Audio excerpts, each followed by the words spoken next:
A garden. Not a metaphor, an actual place, with actual dirt under actual fingernails. You can picture it if you try. Warm air. The kind of light that doesn't seem to come from any one direction. And two people standing where they shouldn't be standing anymore, because something has just gone permanently wrong. A serpent lies in the dust. And God, the same voice that spoke light into existence 6 days earlier, turns to that serpent and says something strange. He says there will be war. Not between nations. Between two bloodlines. The serpent's offspring, and the woman's offspring. And then he says the part that should stop you cold if you've never really sat with it before. He says the woman's offspring will crush the serpent's head. And the serpent will strike his heel. Read that again, slowly, the way you'd read a sentence someone handed you on purpose. A heel wound. A head wound. One is temporary. One is fatal. Whoever this offspring is, God is telling a snake, and everyone listening, that this future person will win. And it will cost him something on the way to winning. You are watching the first prophecy in human history. It is spoken over the wreckage of the first sin, before either of the two people standing there even have names for their own children yet. No prophet has been born. No temple exists. No nation called Israel exists. There is just a garden, a curse, and a promise buried inside the curse like a seed inside broken ground. Here's what most people miss about this moment. This is not God explaining what just happened. This is God already looking past it, past 4,000 years of history that hasn't happened yet, to one specific wound, on one specific hill, that will undo everything that just went wrong in this garden. We are going to walk that timeline. Not the way most explainers do it, a list of verses stacked in Bible order, disconnected from the moment they were actually spoken. We are going to walk it the way it actually happened. In order. Century by century. Watching different men, in different empires, under different kings, hand down pieces of the same picture without ever once comparing notes. This is not a list of Bible trivia. This is not a coincidence theory dressed up in religious language. This is not something written after the fact and quietly edited to fit.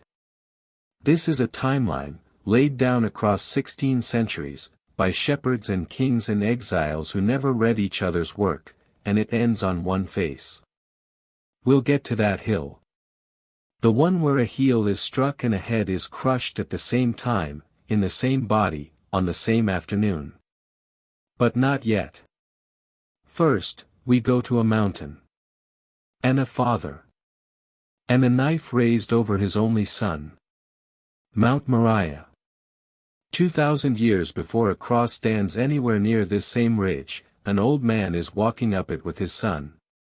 The son's name is Isaac.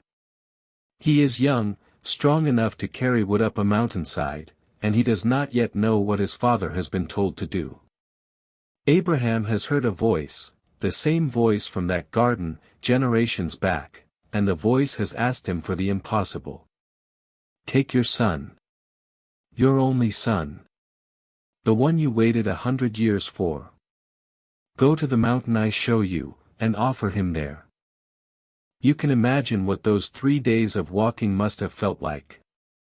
Every step closer to a mountain, and further from any explanation Abraham could give his son that would make this make sense. Isaac carries the wood on his own back. Abraham carries the knife and the fire. And at some point on that climb, Isaac asks the question you'd expect a boy to ask. Father, he says, here is the fire and the wood, but where is the lamb? Abraham's answer is short. God himself will provide the lamb. He does not know how right he is.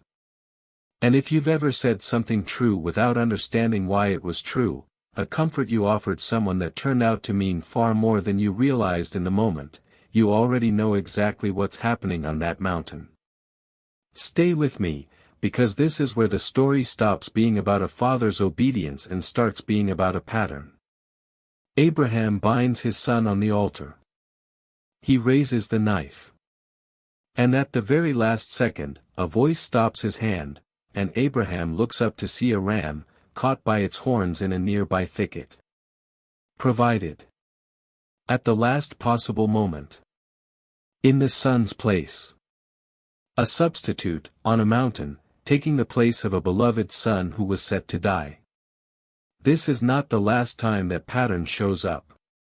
We move forward now, generations later, to an old man dying in Egypt, Jacob, the grandson of that same Abraham, surrounded by 12 sons he's about to bless one final time before he closes his eyes for good. Most of what Jacob says to his sons that day is a mixed bag of praise and correction. But when he gets to his fourth son, Judah, something changes. Jacob says the scepter, the ruling authority, the right to sit on a throne, will not leave Judah's family. Not until someone he calls Shiloh arrives. And to him, Jacob says, will belong the obedience of the nations.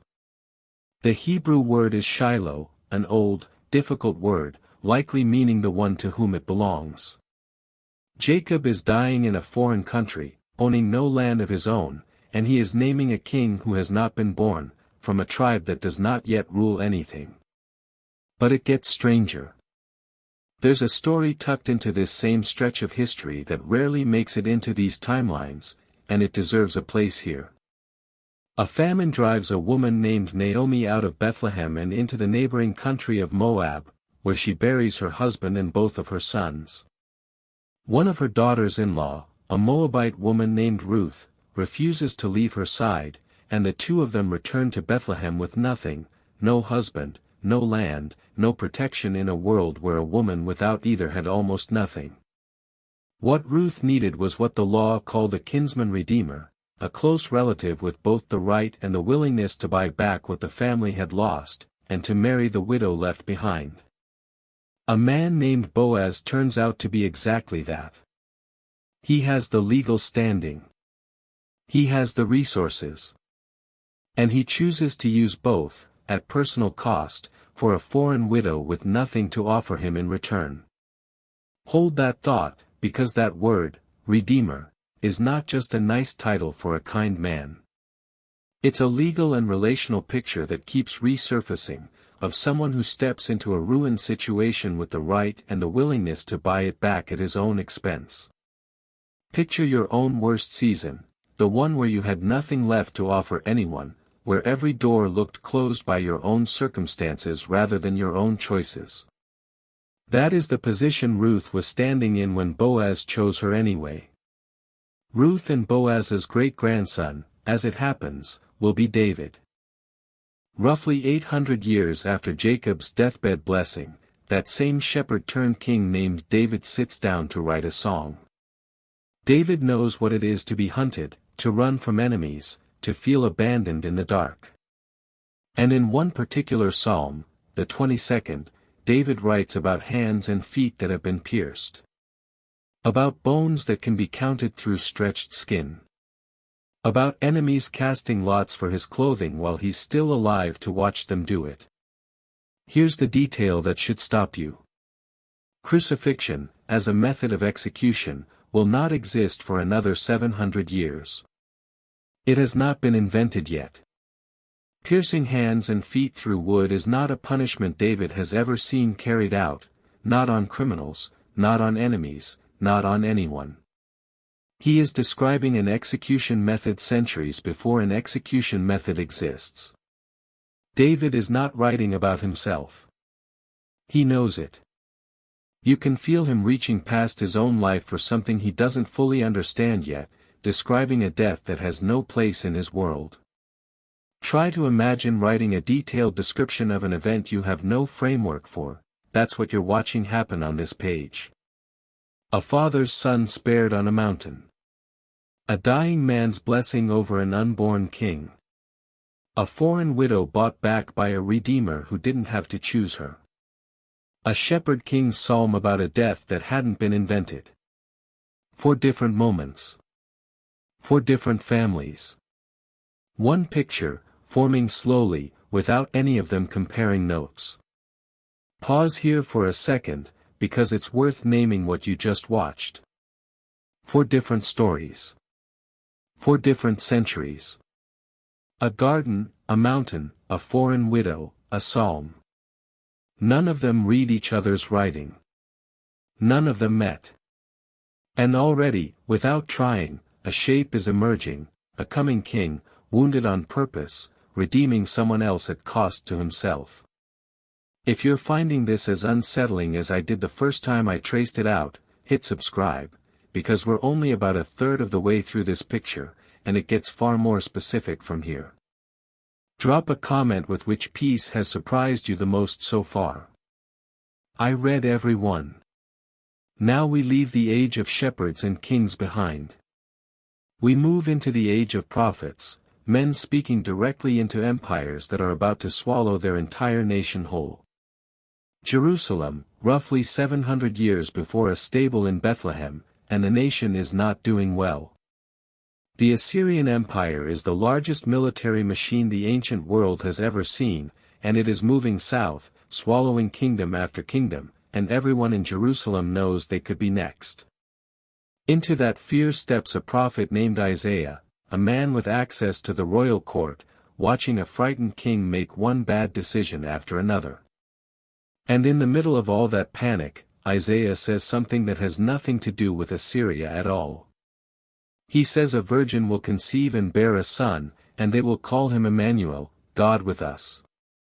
The Hebrew word Isaiah uses is Alma, a word tied to a young woman of marriageable age who has not yet had a child. Scholars have argued over the exact edges of that word for centuries.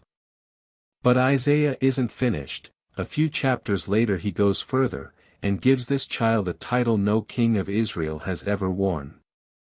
Wonderful Counselor. Mighty God. Everlasting Father. Prince of Peace. A government resting on his shoulders. An eternal throne. The detail that's easy to skip is this. Isaiah is not simply promising rescue from Assyria. He is promising a king whose reign never ends, while sitting across from a royal line that is, in real time, falling apart in front of him. And then Isaiah goes somewhere almost no one expects a national deliverer to go. Later in the same book, in a passage so specific it reads more like an eyewitness account than a prediction, he describes a servant who is despised, rejected, and grieved. A man pierced for offenses that are not his own. Crushed for a guilt that belongs to someone else entirely. Silent in front of his accusers, the way a lamb stays silent in front of the one shearing it. Buried among the rich, though he's done nothing to deserve that kind of ending. This is not a king riding in to crush an empire. This is a king absorbing something on behalf of the very people who reject him. If you've ever carried the consequences of a choice that wasn't yours to carry, you already understand what Isaiah is describing centuries before it happens to anyone. You are watching the stakes climb. Abraham's mountain was about one family. Judah's blessing was about one tribe. Now Isaiah is describing something big enough to carry the weight of an entire nation's guilt, a scope that Abraham, standing on Moriah with a knife in his hand, could never have imagined. Now watch what happens next, because roughly a generation after Isaiah, a second prophet named Micah takes something enormous, the birthplace of this coming ruler, and makes it almost embarrassingly specific. Bethlehem. Micah names it directly. Not Jerusalem, the capital, the seat of every king Judah has ever crowned. A small, forgettable village a few miles south, too small, Micah says, to even be counted among the significant clans of Judah. And out of that insignificant place, Micah says, will come a ruler whose origins reach back to ancient times, language that sounds less like a birth announcement and more like something that existed before it arrived. Think about how strange that would have sounded to the people hearing it. A ruler is coming, yes, but not from the throne room. From the town too small for anyone to bother naming on a map.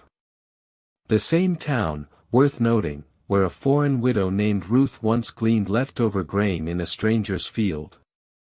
If you've ever felt like the overlooked option in a room full of better ones, notice where Micah says this king comes from. Not the capital. Not the palace. The place nobody was watching. Here's the part nobody tells you about these two prophecies sitting side by side. Isaiah gives you the who, a child, a virgin's son, a suffering servant absorbing a nation's guilt. Micah gives you the where, an overlooked village nobody would ever guess. Different men. Different books. Same picture, getting sharper. Babylon. A conquered people, a stolen homeland, and a young man named Daniel serving in the court of an empire that worships gods with no names you'd recognize. Everything Daniel has known has been taken from him. His city is rubble. His temple is ash. And in the middle of that exile, an angel comes to Daniel with something almost impossible to picture, a countdown. 69 sets of 7 years, the angel tells him, from the moment a decree goes out to rebuild Jerusalem's walls, until an anointed one, a ruler, arrives. A timetable. Written on foreign soil, under a foreign king, generations before the decree Daniel is counting toward has even been issued. This is not a vague promise of someday. This is a man doing math, under armed guard, in the capital of the empire that just destroyed everything he loved, and being handed a number. Imagine grief so complete that you've lost your home, your temple, your entire way of worshipping, and in the middle of that grief, someone hands you a countdown instead of a comfort. That's what Daniel is holding. Hold that thought, because history will confirm it. Roughly a century later, a Persian king named Artaxerxes will issue the exact decree Daniel was told to watch for, permission to rebuild Jerusalem's walls. Start counting from that decree, using the calendar in use at the time, and you land, with unsettling precision, in the years a Judean rabbi begins his public ministry outside Jerusalem. We are no longer talking about family stakes. Or tribal stakes. Or even national stakes. Daniel's prophecy stretches across empires, Babylon falls, Persia rises, and the countdown keeps running underneath every regime change, indifferent to who's sitting on which throne. There's one more piece worth sitting with here.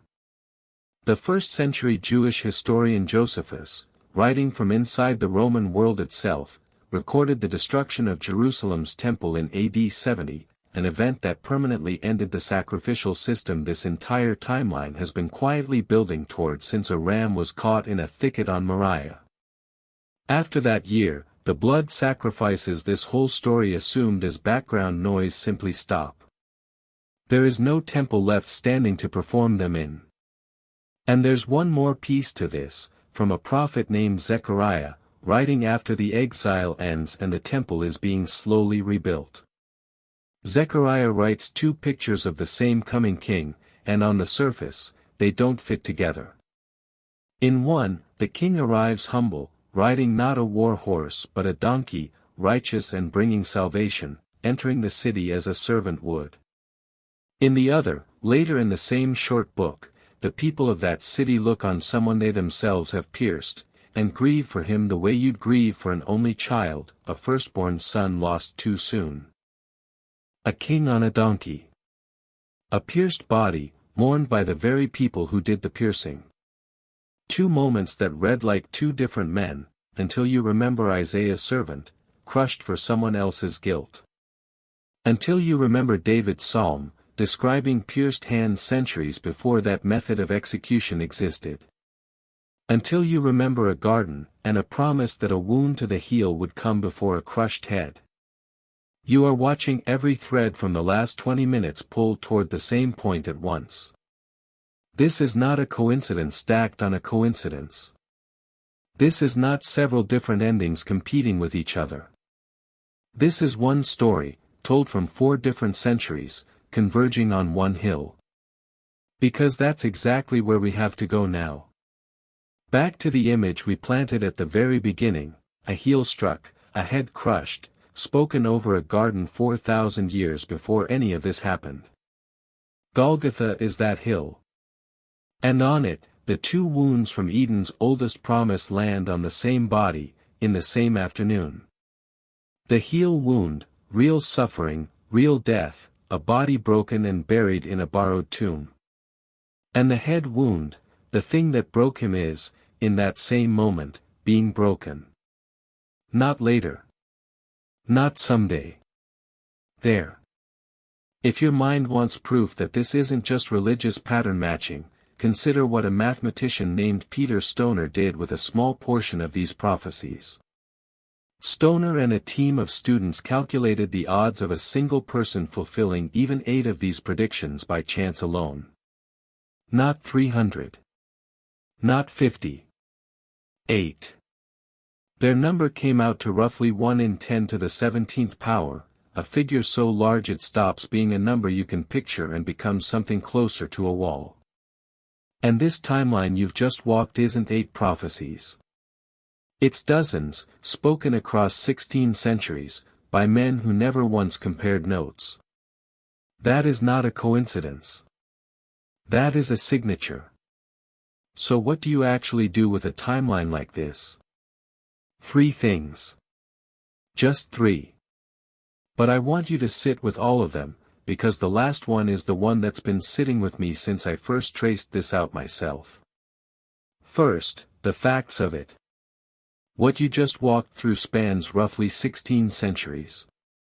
A garden, a mountain, a foreign widow, a psalm, an empire's threat, an exile's countdown, a king on a donkey.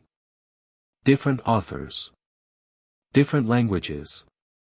Different kings ruling over them at the time of writing. None of them coordinated. None of them could have. And yet the picture only gets sharper the further you walk it, never blurrier. Second, what that means for you, specifically, hearing this today. If this timeline is real, it means the story you're living inside of isn't random either. It means the same God who was tracking a birthplace 700 years in advance, who handed an exile a literal number to count toward, has never once been improvising. Whatever your life looks like right now, you are not outside a plan just because you can't see the whole shape of it yet. And third. This is the one I want you to actually carry with you when this video ends. Every single person in this timeline, Abraham on that mountain, Jacob dying in a foreign country, Ruth gleaning in a stranger's field, David writing about a death he'd never live to see, Isaiah describing a servant he'd never meet, Daniel doing math in an empire that hated everything he believed, Zechariah holding 2 pictures of one king he couldn't fully reconcile. Every one of them wrote this down and then died. Not one of them got to see it land. They wrote in faith, into the dark, for people they would never meet. For you. Which prophecy in this timeline hit you the hardest? Was it the ram in the thicket? David's psalm about a death method that didn't exist yet? Daniel's countdown? Tell me below, I read every comment, and I want to know where this landed for you. A heel struck. A head crushed. 16 centuries apart, and one hill where both wounds finally meet. That was never a coincidence. That was always the plan.